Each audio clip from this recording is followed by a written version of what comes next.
Bismillahirrahmanirrahim. Assalamualaikum warahmatullahi wabarakatuh. Baik, kembali lagi dengan saya Sudarsono, guru mata pelajaran pendidikan agama Islam yang bertugas di SMA Negeri 13 Bandar Lampung.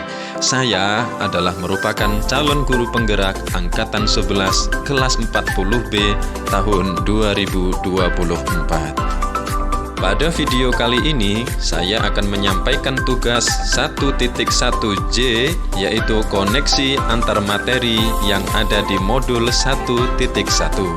Namun, sebelum mengikuti video ini lebih jauh, saya ingatkan kepada teman-teman sekalian untuk dapat menekan tombol like, komen, dan subscribe.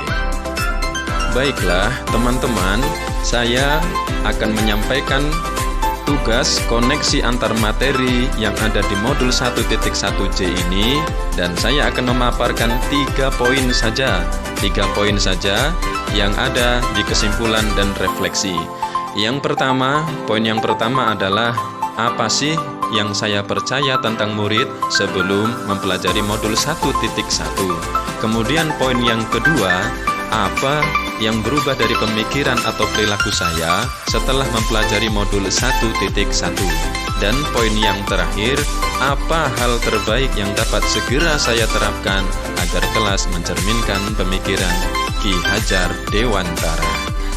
Baik, yang pertama, apa yang saya percaya tentang murid sebelum mempelajari modul 1.1. Dahulu, sebelum saya mempelajari modul 1.1, saya berkeyakinan bahwa proses pembelajaran itu harus berpusat kepada guru. Dulu, saya berpikir bahwa barometer atau tolak ukur materi tersampaikan dengan baik itu kalau guru sendiri yang menyampaikan dengan durasi waktu yang lebih singkat. Kemudian yang kedua, dulu sebelum saya mempelajari modul 1.1, saya berkeyakinan bahwa pembelajaran itu berfokus pada penyelesaian materi saja. Jadi saya selalu menggebu-gebu untuk menyelesaikan materi per babnya harus selesai dalam tempo berapa minggu sekian pertemuan, sehingga terkesan seperti buru-buru dan lain sebagainya, karena saya terlalu berfokus pada penyelesaian materi saja. Kemudian yang ketiga, sebelum saya mempelajari modul 1.1, saya juga berkeyakinan bahwa keberhasilan pembelajaran itu adalah ketika murid mencapai target KKM. Seperti kelas 10 itu KKM-nya 75, kemudian kelas 11 KKM-nya adalah 76, sementara kelas 12 KKM-nya adalah 78. Jadi saya patokannya waktu itu pembelajaran itu harus mencapai target KKM baru dikatakan berhasil kita menjadi seorang guru. Kemudian yang keempat, sebelum mempelajari modul 1.1, ternyata banyak sekali beberapa guru itu yang kurang memotivasi muridnya, dan guru juga kadang-kadang kurang memahami karakteristik dari murid-muridnya. Dan yang terakhir, sebelum saya mempelajari modul 1.1, saya berkeyakinan bahwa kalau jadi murid itu harus duduk dengan tenang serta rapi duduknya. Kalau ada murid yang duduknya tidak tenang, tidak rapi, maka termasuk kategori murid yang nakal, murid yang bandel. Baiklah teman-teman sekalian, kita masuk ke poin yang kedua, yaitu apa yang berubah dari pemikiran atau perilaku dari saya setelah mempelajari modul 1.1. Apa yang berubah dari pemikiran saya? Yang pertama, yaitu pembelajaran haruslah berpusat kepada murid, karena guru bukanlah satu-satunya sumber belajar. Ini artinya bahwa pembelajaran itu harus sesuai dengan minat daripada murid atau peserta didik. Yang kedua, murid bukanlah robot yang harus patuh pada satu instruksi saja. Sebagai seorang guru, harus menciptakan suasana belajar yang merdeka belajar, sehingga kegiatan pembelajaran bisa berdiferensiasi. Berdiferensiasi itu adalah pembelajaran yang memberikan keleluasaan pada siswa untuk meningkatkan potensi dirinya sesuai dengan kesiapan belajar, minat, dan profil belajar siswa tersebut. Pembelajaran berdiferensiasi tidak hanya berfokus pada produk pembelajaran saja, akan tetapi juga fokus pada proses dan konten atau materi.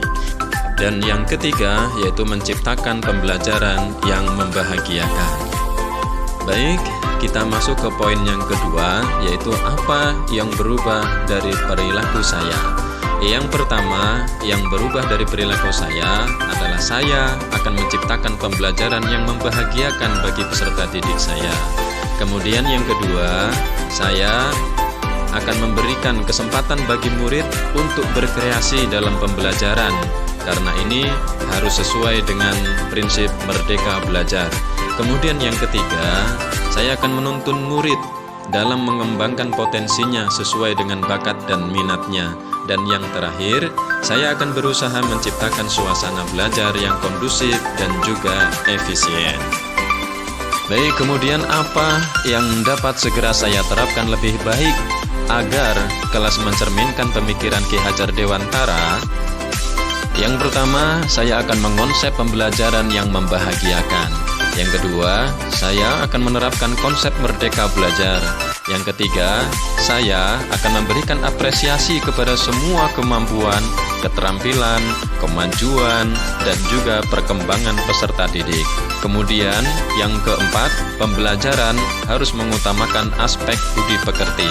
Dan yang terakhir, kodrat alam dan kodrat zaman harus menjadi prioritas dalam pembelajaran. Dan kesimpulan dari video ini adalah bahwa satu, proses pembelajaran itu harus sesuai dengan bakat dan minat anak. Yang kedua, kita harus memfasilitasi murid dengan sepenuh hati karena murid itu istimewa dengan karakteristiknya masing-masing. Kemudian yang ketiga, pendidik termasuk saya, kita semua harusnya menuntun bukan menuntut. Dan yang terakhir adalah perlunya penanaman budi pekerti kepada murid atau peserta didik. Baiklah, demikianlah video saya kali ini. Saya ucapkan terima kasih atas segala perhatian dan sampai jumpa pada video saya yang berikutnya ya. Saya akhiri. Wassalamualaikum warahmatullahi wabarakatuh.